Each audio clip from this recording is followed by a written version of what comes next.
Well, I mean, first is I believe like the fundamental tenet of the Christian faith, it's not just a set of good moral principles, though it is that. I think the fundamental tenet of our faith is that the Son of God became man, he died, and then he raised himself from the dead. That is the fundamental tenet of the Christian faith, and I think so much flows from that. And I think one lesson that flows from that is that we shouldn't fear death. Of course, death is a very bad thing, but there are much more terrible things than just losing one's life, and importantly, you could lose one's soul.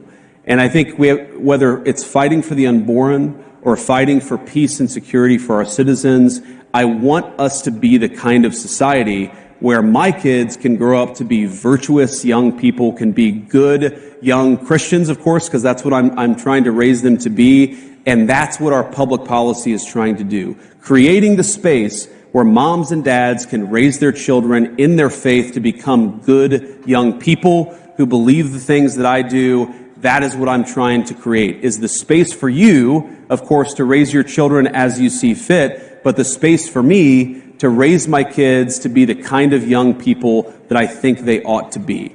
And the other thing that I take from it, Mercedes, is if you look at the long history of the Christian faith, we've been around for about 2,000 years now, give or take a few years, and there have been really dark times in the history of the Christian faith. There have been really good times in the history of the Christian faith. And I just try to remind myself that we put our faith in God above, we put our faith in the grace of God, and we try the best to do His will, and we don't worry so much about whether we're going to have earthly rewards. We worry about whether we're doing right by God Almighty above. That's what I try to do, and that's how I try to run my life in public. You mentioned raising these children into good people and also into good citizens that Yes. can contribute to society and to the world. We had so many young people come out and support Donald Trump Yes, we did. and J.D. Vance And thank you. this past election. So what is your message? And what is your message to the young men? You know, I guess my message to young people generally is we're trying to make your life better. And that is the simple thrust of President Trump's policy is we want you to be able to buy a home.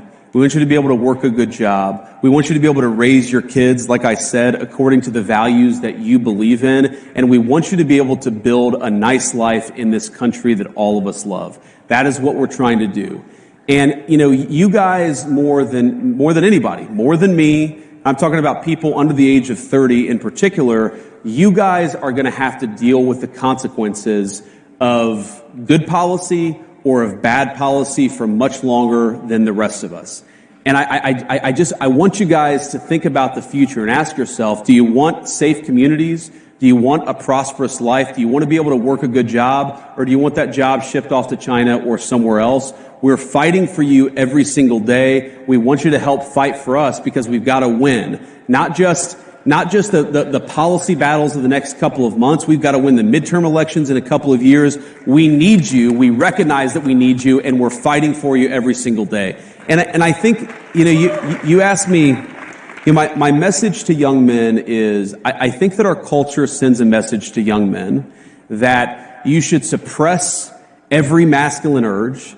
You should try to cast aside your family. You should try to suppress what makes you a young man in the first place. And I think that my message to young men is don't allow this broken culture to send you a message that you're a bad person because you're a man, because you like to tell a joke, because you like to have a beer with your friends, or because you're competitive. It's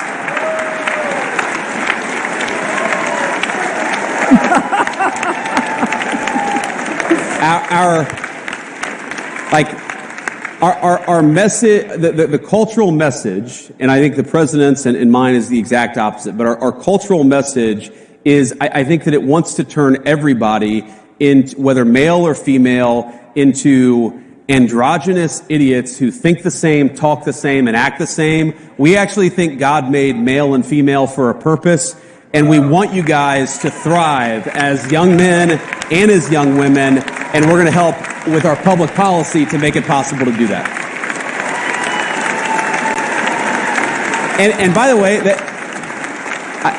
I actually think, Mercedes, this is the thing that President Trump, this is why the media went after him so hard, is because, you know, when I think about, like, what is the essence of masculinity, you could answer this in so many different ways. But when I think about me and my guy friends, we really like to tell jokes to one another. Like, we like to laugh. If you think of all the movies that were really popular. Are you saying you're pretty funny? I try to be. Okay, President Trump, who's funnier? Who's funnier? President Trump. All right, there. Let's be honest. There you go. He's got the best sense of humor of any American political figure. But I think this is why young men in particular are so, you know, they're so inspired by President Trump, is because he doesn't allow the media to tell him he can't make a joke or he can't have an original thought. President Trump just says what's on his mind. That's a damn good thing, and it's a good example to set for young men in American culture.